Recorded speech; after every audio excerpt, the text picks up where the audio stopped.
especially for our viewers. You, my friend, are confident and faithful in making sure that you do what needs to be done. In A, praising God, and in B, maintaining a certain status.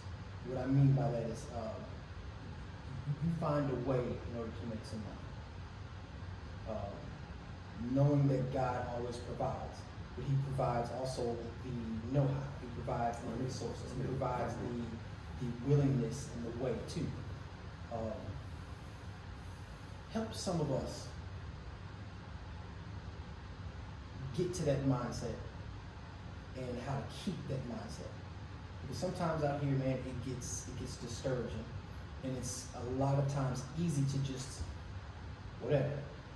Especially for us entrepreneurs. What can help us to stay an entrepreneur, especially an entrepreneur for God, and not go back to working for someone? You know, one Bible story that helped me was the story of Job. Of course, you know, we talk about Job a lot, but Job had a job. Now you never see Job clock in, Right. or you see him on his own time. I know that because any part of the story, he has conversations with God. That taught me this, is that your first relationship, your first job, your first assignment, your first career should always be to hear him. If you are struggling, allow me easement in your placement of trying to find a job to work it, that God said, I just want you to hear it. Just hear wherever I lead you. So when folk ask what I do, of course we tell them that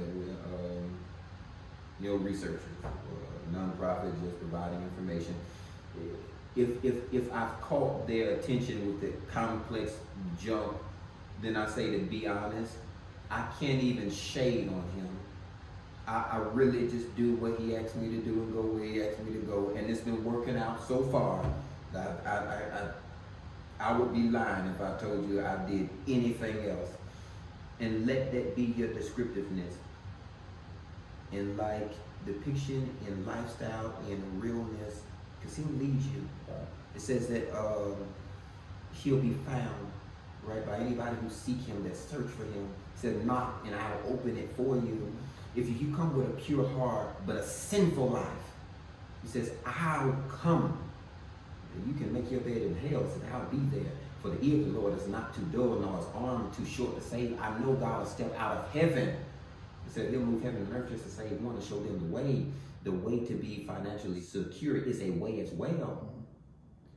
If you believe that God intended for his people to be broke and to not be on top, then you didn't read all the Bible. Right. Because he said that he was the first and not the last. God ain't at the end of the line. Now he'll get to the end of the line. He said, I'll switch it. Well, he's giving you the know-how. The greatest gift God gave Job was the ability not only to pray, but to sit in silence. You got to be able to tune out friends, sit in silence. You got to be able to tune out your thoughts, sit in silence. Tune out the wife, the income. If it gained today or if it dropped today, sit in silence and start your day right there. Not in demonic methods, in meditating on the word. God, speak to me. God, show me today what you want me to do. And you can do that at any point throughout the day. Right? That's been helpful. And I think Job has a conversation with God for many chapters. All throughout the day, talk to him. Yeah, it may sound crazy to be like, that's all that it takes, right? But I promise you, if you allow him to lead you and direct you, he said that if I direct your ways, then I'll give you everything that you need For I've never seen the righteous forsaken, Right. nor his seed begging for bread. His promise is to feed you and house you and to take care of you. And I know him to do that, but he told me personally, he said, Jeremiah, as long as you do what I ask you to do, I'll make sure you and your family live under the promise of the one lady that had the son who died from Judges, Elisha and the I think it was his grandmother, not his, the little boys. He said, nothing in your house will die, nor be depleted. And it says that the flour didn't run dry, but she had to give it, right? She had to be obedient. So your first assignment, your third assignment, your fifth assignment, and all of that, just be obedient, okay? And then like a word just for the real world. After all of that, Job got up and went to work. And you can sit here and pray and sing songs. After that, Job got up and went to work. And you can sit and watch TV and say that you're trying to, and after that, Job got up to go to work. Right. After you done praying, get up off your knees, put your shoes on, and get your ass out the door. Because here's what I know, there's a world out there that needs you, that requires you, right? There's something for you to build. And God did not give you all that brain and that knowledge and that know-how. It's an insult for you to sit and waste it. Right. Now, not to be like demeaning, but to be demanding, because tomorrow is based off of who God's gifts, graces today. It's dependent on it. And if you don't do it, you forfeit, not yours, their future. Somebody tomorrow is dependent on, and if that's too much weight, you depend on you today. Right. Right? And if you don't believe in God or higher power or any of that stuff, if this is all just like foolishness to you, let me tell you, you owe it to you. Right? If you don't care nothing about yourself, you owe it to the people who birthed you, who take care of you. Not to just waste it, but to do something with it. And I promise you, folk who have your best interest in mind really don't want to see you do better. They really don't want to see you do best. You can never top their expectations, so they adjust it to where you're at. Now, they may be on bottom, but every time you climb a new altitude, son, go higher. Right. Son, go further. I know you think that you've come, but please don't give up. That's what my grandmother, 80-something years old, still tells me. She said, son, I'm proud of you. Keep going. Keep going. That's good. Don't give up. On the bridge of a breakthrough and of a breakup. And with dementia, she looks at me because she knows me. Mm-hmm. She looks at me and she said, don't do it. She said, them streets don't love you. Mm-hmm. She said, I don't care what y'all going through. She said, fix it. She said, this one I like, as she's holding her hand. She said, she's good for you. Now, I knew exactly what she's talking about because my mama knows me. Even though she ain't seen me, ain't lived with me in a long time, she knows that I struggle. Well, God is the same way. He knows what you struggle with. All you have to do is come in a room and be in his presence. You're like, son, go further. Go higher. I'm proud of you. It's always how he starts it off. And then he gets down to the meat of it. Now, yesterday you didn't do so well. And the day before that, you did great, but you failed. And I'm not mad at you.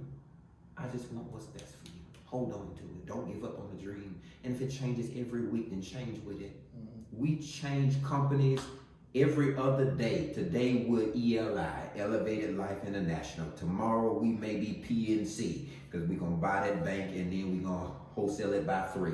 I don't know. If God leads me to do it, then that's what I do. And it may sound crazy, but I just do. And I know stuff to work out. You know stuff to work out. You can speak yourself up on some stuff. I don't even know who it is that's parked over there, but they're going to come give it to me. Drop it off payment free. Title in it, indeed. And you have to know God to do that. For them who serve him and are called according to his purpose. Don't start procuring shit. if you ain't saved, sanctified, and praying in it. Right. Right. I hope that helps. I know there's a scripture that says, work diligently for the Lord, not man. Come on. You know, In all that you do. right. I know a lot of people get confused and think they have to go and work for a man or go and work for people that don't even love them. But they're having to work on holidays when the people that they work for are at home enjoying the holiday. I've told many people these holidays aren't for you, they're for them. No, they're for you. They're for you to work it and then spend it and stay in poverty, so that you have to keep maintaining this like, or you when you deal with wealthy people, you see the background behind us, not outside around us, it's empty. Wealthy, I was gonna say something else. Wealthy people don't think like impoverished people. That they don't need a lot of aesthetics or what's that thing called, accessories. Right. To like verify them. They did that in poverty. Look at me, I'm flashy. White folk don't care. Wealthy folk don't care. They're like, as long as I have it in the bank, then bank on this that I got it.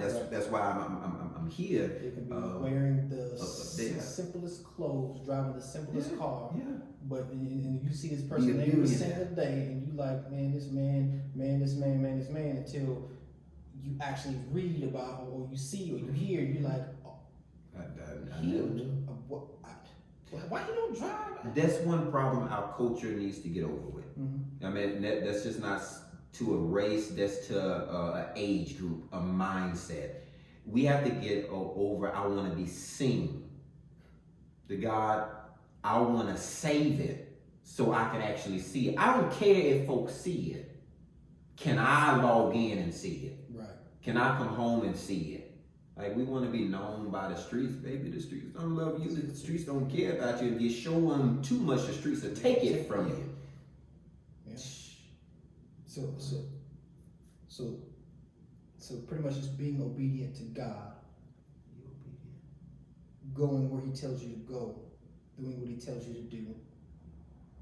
And just being hungry. That's what keeps you and drives you. I've been hungry. I know we've come from some of the same background, not childhood, adulthood, where we put us in bad spots. We've been hungry. Now I've shown up to their jobs, right? And I haven't eaten and still worked it. I showed up sick and still worked it. There was days I hated my life, wanted to kill it, tried to the night before, still showed up to work bright and early with a smile on my face. I was so hungry that I stole food. That's the difference between me and the rest of the world who talk about hunger but never experienced it. Because if you ever were, believe me, that was the day that broke you, that you would never be hungry again. I've seen you in some bad spots. I've never seen you without food. When you say to yourself, there ain't no way. Think about that. All these years, I've seen you without a lot of things. I have never seen you go hungry, nor be like, gee, I need help with food. Not one time. When you come to a place where like, I'm so hungry that I'll do something about it, it bothers me to see folks standing outside of Walmart asking for food. It bothers me that you can stand outside of Burger King and ask somebody for change to help you buy food. You're not hungry enough. Right. You're not hungry. You cannot be. If you were hungry, you go to the manor house, or you go to a church that's giving out food, or I remember when I was homeless the very first time my father kicked me out. I was unsure. I was in a new city. I didn't know how to go about, I didn't know if there's churches and stuff. I wasn't sure about that because I was 18, 19 years old. I was 18 years old. Nope, excuse me, I was 17. And only thing I knew was there was not a Big Lots, but it was a grocery store. It wasn't too far from where my dad stayed, so he kicked me out. And I knew from us going in there, that there were few and far between cameras. And so I stole. But I never stole everything and a lot of stuff. I only stole just what I could eat for that day. To where eventually this lady seen me, she knew what I was doing, to where she stopped me as I was coming in. She said, here's a bag. That broke me. And I said, I won't steal ever again. Right. When you get hungry to the point where, like, I don't want the food, I want the building that the food comes from. I'm gonna make sure I never come to this place again, and that's not by standing outside holding out your hands. Right. It's walking inside, getting on the stairs or the escalator or the elevator, riding straight to the top and taking out anybody who stands in your way. That I have to make sure I never face this again. They're not hungry if they can be starving. If you're hungry, you won't starve. And then last point on that, because you didn't really ask a question, you made a bold statement. I like that because when you're hungry, you change. They have a whole line of by Hershey's, right? By Mars, candy bars. It's you're not you when you're hungry. Don't stand in the way of me and procuring it for my family. You haven't seen hungry. You haven't seen angry. You haven't seen unhumble and don't give up. You have not seen me until you see me hungry. And believe me, that's not something that you want to see. So I eat. That's all I'm saying. You'd rather get out of my way and let me eat. And until it changes you, you haven't been broken enough. And have you to depend on you, because everybody don't have kids. Everybody don't have a wife. Everybody don't have a spouse. We had moved away from Torrance, right? This time last year. We were staying at La Quinta. This is before we came up here. We were staying at La Quinta with Brittany. And you know how she was when we first met. She was like scared of everything. Didn't know what a food stamp card was. Didn't know a day with lights off. After 4 years, we had come to La Quinta. And somewhere around 3 o'clock in the morning, she got up and she said, babe,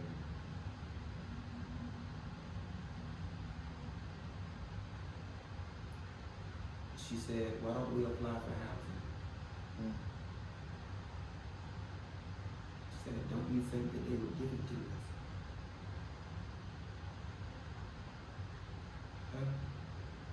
I think that's a good choice.